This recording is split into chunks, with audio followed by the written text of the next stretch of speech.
Imagina que estamos en el año 2042. Un profesor de historia económica proyecta un gráfico. La línea del poder del dólar desciende, mientras la del yuan, el oro y otras monedas sube. Un alumno pregunta, ¿en qué momento cambió todo? El profesor señala una fecha, febrero de 2022. Aquí, dice, cuando Estados Unidos decidió usar el sistema financiero mundial como arma contra Rusia. Ese día empezó el fin del dominio del dólar, aunque nadie lo entendió en ese momento. 2 días después de la invasión rusa a Ucrania, Estados Unidos y la Unión Europea anunciaron que una parte clave del sistema bancario ruso quedaría aislada de SWIFT, la red de mensajería financiera que conecta a 11.000 bancos en más de 200 países y coordina miles de millones en pagos cada día. SWIFT no guarda dinero ni mueve capital directamente, pero es el sistema nervioso que transmite el mensaje seguro de banco a banco. Autoriza esta transferencia, liquida esta operación. Si te expulsan, tu capacidad de hacer comercio internacional normal se derrumba. Sobre el papel, parecía el golpe perfecto. Rublo colapsado, bancos asfixiados, economía rusa de rodillas y presión interna sobre Putin.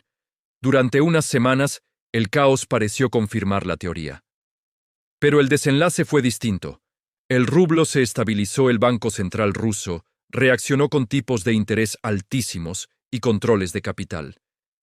El comercio se redirigió hacia China, India y Oriente Medio, y Rusia comenzó a operar por fuera del sistema dólar SWIFT, apoyándose en alternativas que había ido construyendo desde 2014. Para entender por qué este movimiento no fue una demostración de fuerza, sino el inicio de un contragolpe, hay que entender qué es SWIFT y, sobre todo, reconocer un patrón histórico.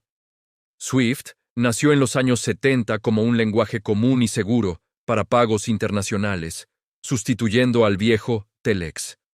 Con el tiempo, se convirtió en el sistema nervioso de las finanzas globales. Tiene su sede en Bélgica, pero su columna vertebral son bancos estadounidenses y europeos, y la mayoría de las grandes transacciones se terminan liquidando en dólares en Nueva York. Eso le da a Estados Unidos un poder único. Puede presionar para desconectar países y bancos del sistema y puede congelar reservas denominadas en dólares. No es solo infraestructura técnica, es una palanca geopolítica. No es la primera vez que una potencia dominante convierte las finanzas en arma. En 1914, Gran Bretaña confiscó activos alemanes por toda su red imperial. A corto plazo dañó a Alemania. A largo plazo sembró desconfianza en Londres. Países neutrales empezaron a diversificar reservas hacia oro y hacia Nueva York. 30 años después, en Bretton Woods, el dólar reemplazó a la libra como moneda de reserva mundial. Lo mismo ocurrió, en otra escala, con la congelación de activos iraníes en 1979. La presión funcionó para el caso concreto, pero muchos países entendieron que sus reservas en dólares podían desaparecer con una orden ejecutiva. La confianza ciega en el dólar empezó a erosionarse, y en 2014, tras Crimea, las sanciones parciales contra Rusia dieron a Moscú algo más valioso que un respiro. Tiempo para prepararse, reducir su exposición al dólar, acumular oro y desarrollar sistemas alternativos de pago.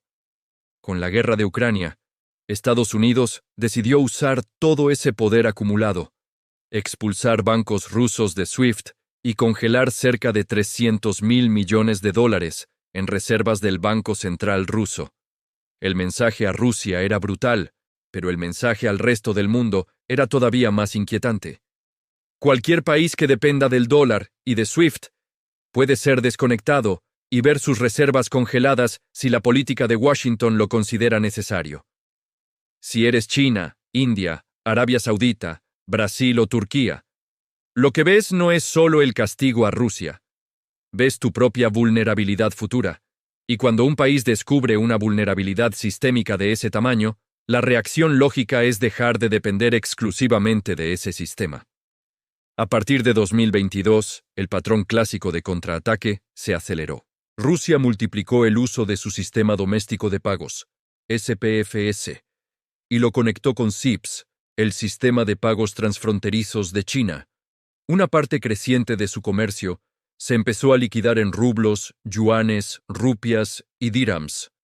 El comercio con China se disparó y casi todo se realiza fuera del circuito dólar SWIFT. India compra petróleo ruso en rupias, los Emiratos liquidan en dirhams y otras monedas, e Irán y otros países sancionados siguen ese camino. Lo que durante décadas se consideró imposible, mantener un comercio internacional significativo al margen del dólar, se ha convertido en una realidad demostrada. Mientras tanto, los países que no están sancionados, pero que podrían estarlo algún día, han comenzado a cubrirse. China reduce sus tenencias de deuda estadounidense y aumenta de forma agresiva sus reservas de oro. Arabia Saudita acepta yuanes por su petróleo y se une a un bloque BRICS ampliado donde también están Emiratos Árabes Unidos, Irán y Egipto. Brasil y Argentina discuten mecanismos para comerciar en monedas locales. Más de 50 bancos centrales experimentan con sistemas de pago alternativos, con acuerdos bilaterales de divisas y con monedas distintas del dólar. En paralelo, la participación del dólar en las reservas mundiales ha descendido desde máximos cercanos al 70% hasta poco más de la mitad. Y una porción creciente del comercio global se está liquidando en otras monedas. Los bancos centrales compran oro a niveles no vistos desde la década de 1970, justo antes de la ruptura del patrón dólar-oro. Todo esto encaja en un marco de 5 etapas que se repite una y otra vez. Primero, una potencia dominante controla el sistema de pagos y la moneda principal. Segundo, empieza a utilizar ese sistema como arma para imponer su política exterior. Confiscación de activos, congelación de reservas, expulsión de entidades de la red de pagos. Tercero, los países objetivo, forzados por el miedo a ser estrangulados, construyen alternativas, sistemas nacionales de pago, reservas en oro, acuerdos bilaterales en monedas locales, comercio de trueque. Cuarto, los países neutrales o aliados ambiguos que observan todo esto pierden la confianza en el sistema dominante y empiezan a diversificar. Menos dólares, más oro, más yuanes, más euros, más sistemas de pago alternativos. Y quinto, el arma original pierde potencia. No porque desaparezca, sino porque deja de ser el monopolio. Cuando ya existen alternativas funcionales, SWIFT y el dólar ya no infunden el mismo miedo, ni garantizan la misma obediencia. Hoy estamos precisamente entrando en esa quinta etapa. SWIFT sigue siendo enorme. El dólar sigue siendo la moneda más importante, pero ya no son incuestionables. La expulsión de Rusia y la congelación de sus reservas funcionaron como un arma nuclear financiera solo una vez. Después de usarla, el resto del mundo tomó nota y empezó a blindarse. Desde la perspectiva histórica, no parece el momento de máxima fuerza del sistema estadounidense, sino el comienzo de su desgaste estructural. Igual que la decisión británica de militarizar las finanzas en 1914, marcó el inicio del declive de la libra como moneda de reserva, la decisión de 2022 de usar SWIFT y el dólar contra Rusia probablemente será recordada como el punto de inflexión del dominio financiero estadounidense. La transición no será un colapso súbito, sino un deslizamiento constante hacia un mundo monetario multipolar. El dólar seguirá siendo relevante, pero ya no permitirá a Estados Unidos financiar déficits ilimitados sin consecuencias, ni usar sanciones financieras con la misma eficacia. China, mientras tanto, se beneficia silenciosamente.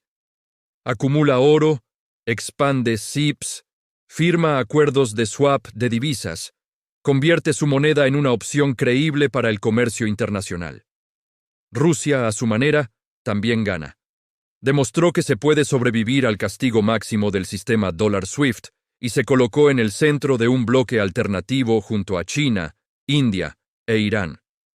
Los BRICS ampliados ganan poder de negociación. El oro y los sistemas de pago alternativos ganan relevancia.